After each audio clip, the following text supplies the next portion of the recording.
Welcome to Week 8, Guardian Scholars. This week we're finishing up Level 2, Choosing Your Weapons. So on Monday, the really important thing to remember is that we're going to be doing our book club crew meeting too. And so before you come to the meeting, you should have read what your group has decided to read for today. And then you're going to also fill out your part of the collaboration in Google Docs that says Book Club Crew Log. And so, for instance, if you're the golden line finder, you would type the 5 golden lines into that document so that everybody can see them together. If you're the discussion director, you're going to type your discussion questions into that Google Slides document as well. Okay. I do have the asynchronous alternative up, so if you're not able to make it, there is another option for you. I've reshared the resources and models for SA2. They're the same, though I might add things to that if I find that you have questions and I have maybe some more videos or other answers I can give. I may add some more things there, but right now they're the same as what they were for week 7. We'll have our normal weekly reflective journal, again just 15 minutes. I have a quick 5-point MLA citation 1A participation activity. It's part review, but also I'm going to get into some of the more nitty-gritty, like what do you do if there's no author, how do you do it if there's more than one author, and what if the author is quoting another person. And so there are other things that happen with MLA that I wanted to make sure to cover. The really big thing for this week is that we're doing our SA2 rough draft, peer review, and final draft. And so the rough draft is due by 11:59 p.m. on Tuesday. So Wednesday morning I'm going to assign everybody peer review partners. It's really in Canvas, it does it automatically, but it only includes people who have actually submitted the assignment. So if you haven't submitted the rough draft on time, then you're going to miss out on the peer review. And so you can still get partial credit, but you won't be able to get the feedback from the peer review, and you won't be able to get the full credit for that. It's really important to get that rough draft in on time, and so this will probably be my power-up point for the week as well, is if you get your rough draft in on time. That's super important. As always, I have the explanation of how to do the rough draft here on the first tab. On the second tab, I have the prompt for SA2.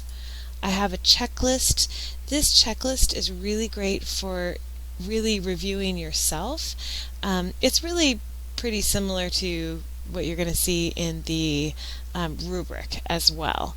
And then I have the grading rubric actually at the very end. There's really a connection with all of that. And then how to submit. And so there aren't really extensions granted for rough drafts and peer reviews because other people are dependent on you. So what we're going to be doing on Wednesday for the Zoom study room, and this is optional, but I think you might find it really useful, is that we're just going to do the peer review live together. And so if anybody's having trouble, I'll be there to troubleshoot as you're trying to do the peer review. And then the other part is that I'm going to work with you to answer questions on your rough drafts. So everybody who showed up to the last Zoom study room when we had a peer review session also got feedback from me. So I took everybody who was present and I gave them feedback, and I'm also there to answer questions. So if you have your rough draft but you're not sure about a certain aspect of it, you can ask me those specific questions and I'll be able to give you feedback. So I really, really hope that you'll be able to make it to that, and I think it'll be helpful to you. The Writing Center this week is again worth 20 points. It's worth twice as much, because what I really want you to do is get as much feedback as you can on your rough draft. And so what I'd like you to do is sit down with an instructor. Well, I guess you don't have to sit, but you're going to talk to an instructor or tutor at the Virtual Writing Reading Center through Cranium Cafe, and ask them at least 3 specific questions about your writing assignment. I do suggest that you mark sections of your draft, like highlight them, or use the comment feature. Both Microsoft Word and Google Docs have that comment feature.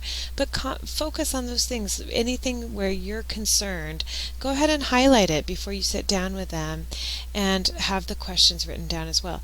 These questions and what you learned from the conference and the instructor's name, those can all be handwritten and turned in to me as a photo, or you can download my form, which is pretty much what you see right here.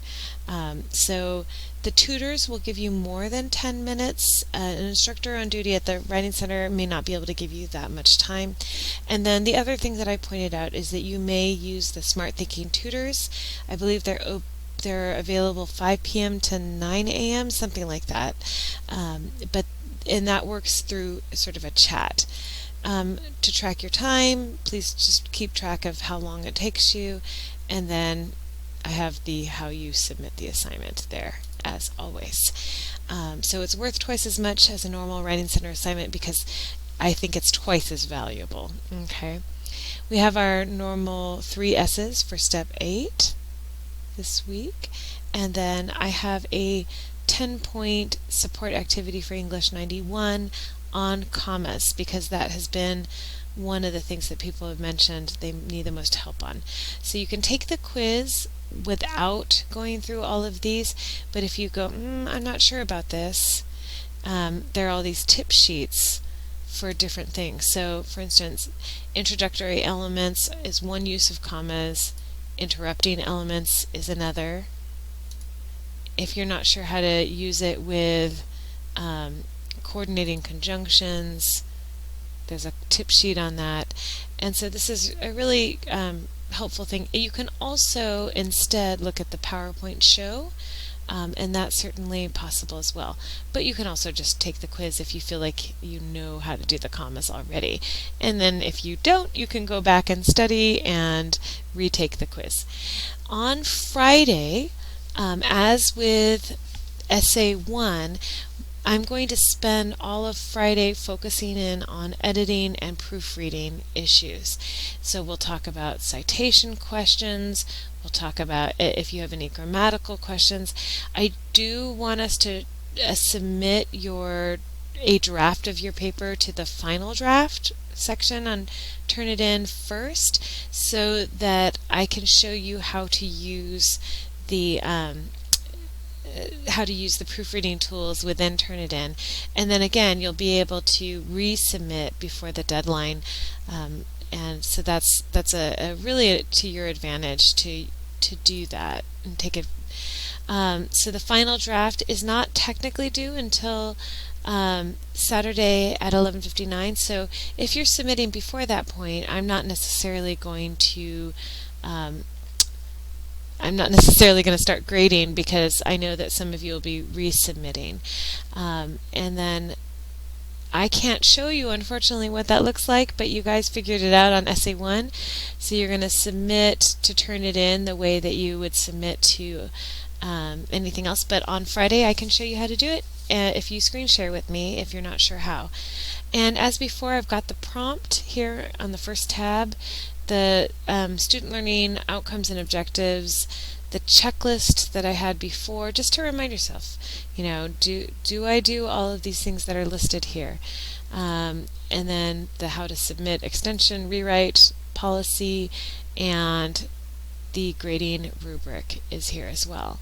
Okay, so if you send me an email 24 hours before the deadline, you can request an option.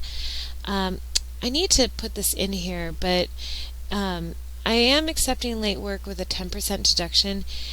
If you turn it in on time, you can rewrite, but if you turn it in late, you cannot rewrite because you've already had extra time on the essay. So it's really to your advantage to turn it in on time, if at all possible, because you can rewrite if you want, and you'll have feedback from me to do that. So that is our Week 8 module. Sorry, everything's open. There we go. That's our Week 8 module, and so I'll be there all the way through to help you and answer any of your questions.